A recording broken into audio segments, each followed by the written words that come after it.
ഗിരിയുടെ മനസ്സിൽ പണ്ട് തൊട്ടേ മഞ്ജുവിനോടൊരു ക്രഷ് ഉണ്ടെന്ന് ഗിരി തന്നെ സമ്മതിക്കുവാണ്. അത് കേൾക്കുമ്പോൾ മഞ്ജുവിന് ഇത്തിരി സന്തോഷമാവുന്നുണ്ട്. പിന്നീട് കാണിക്കുന്നത് മഞ്ജുവിൻ്റെ പിറന്നാളാണ് അടുത്ത ദിവസം എന്നറിയുന്ന ഗിരി മഞ്ജുവിനൊരു സർപ്രൈസ് കൊടുക്കാൻ തന്നെ തീരുമാനിക്കുവാണ്. അതിനായിട്ട് രാത്രി കൃത്യം 12 മണിക്ക് തന്നെ മഞ്ജുവിനെ വിളിച്ചെണീപ്പിക്കുകയും മഞ്ജുവിന് ബർത്ത്ഡേ വിഷ് കൊടുക്കുകയും ചെയ്യുന്നുണ്ട്. മാത്രമല്ല ഗിരി മഞ്ജുവിനെ കൊണ്ട് മുറിപ്പിക്കാനായിട്ട് ഒരു കേക്കൊക്കെ വാങ്ങിച്ചു വെച്ചിട്ടുണ്ടായിരിക്കും. അങ്ങനെ ആ കേക്കൊക്കെ എടുത്ത് അത് മഞ്ജുവിനോട് മുറിക്കാൻ പറയുവാണ് കേട്ടോ. മഞ്ജുവിനാണെങ്കിൽ ഇതൊന്നും തീരെ അങ്ങ് വിശ്വസിക്കാൻ പറ്റുന്നില്ല. മഞ്ജുവിന് ഒത്തിരി സന്തോഷമാകുവാണ്. എന്നിട്ട് ഗിരി കേക്ക് മുറിക്കാനായിട്ട് കത്തിയൊക്കെ എടുത്ത് കൊടുക്കുന്നുണ്ട് കേട്ടോ. അങ്ങനെ മഞ്ജു കേക്കൊക്കെ മുറിക്കുവാണ്. ഈ സമയം ഗിരി ഹാപ്പി ബർത്ത്ഡേ മഞ്ജു എന്നൊക്കെ പറഞ്ഞ് സോങ്ങൊക്കെ പതിയെ പാടുന്നൊക്കെ ഉണ്ട്. പിന്നീട് കേക്ക് മുറിച്ചിട്ട് അതിൽ നിന്നൊരു പീസ് എടുത്ത് മഞ്ജു ഗിരിയുടെ വായിൽ വെച്ച് കൊടുക്കുവാണ് കേട്ടോ. പിന്നീട് ഗിരിയും അതുപോലെ കേക്ക് എടുത്ത് മഞ്ജുവിൻ്റെ വായിൽ വെച്ച് കൊടുക്കുന്നുണ്ട്. അങ്ങനെ രണ്ടാൾ ഒത്തിരി സന്തോഷത്തിൽ ബർത്ത്ഡേ ഒക്കെ ആഘോഷിക്കുവാണ്.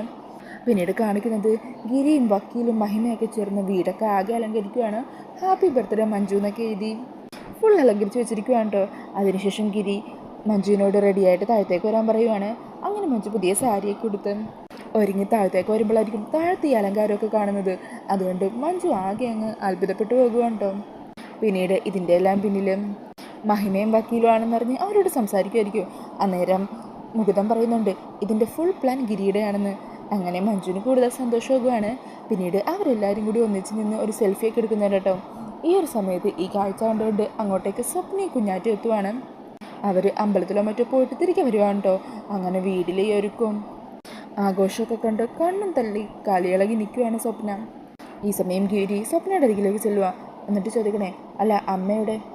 അന്നേരം സ്വപ്ന പറയണേ അമ്മ പിന്നാലെ വരുന്നുണ്ട്, ഇപ്പം വരും, പിന്നെ നിങ്ങളെല്ലാവരും ഉത്തരം പറയേണ്ടി വരും. അത് കേൾക്കുന്ന മഞ്ജു മഹിമയ്ക്ക് ആകെ ഒന്ന് ടെൻഷനോട് കൂടി നിൽക്കുവാണ്.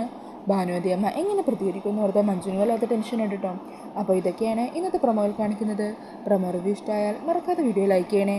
സബ്സ്ക്രൈബ് ചെയ്യാത്തവരെ ചാനലൊന്ന് സബ്സ്ക്രൈബ് ചെയ്തും കൂടി സപ്പോർട്ട് ചെയ്യണേ. താങ്ക്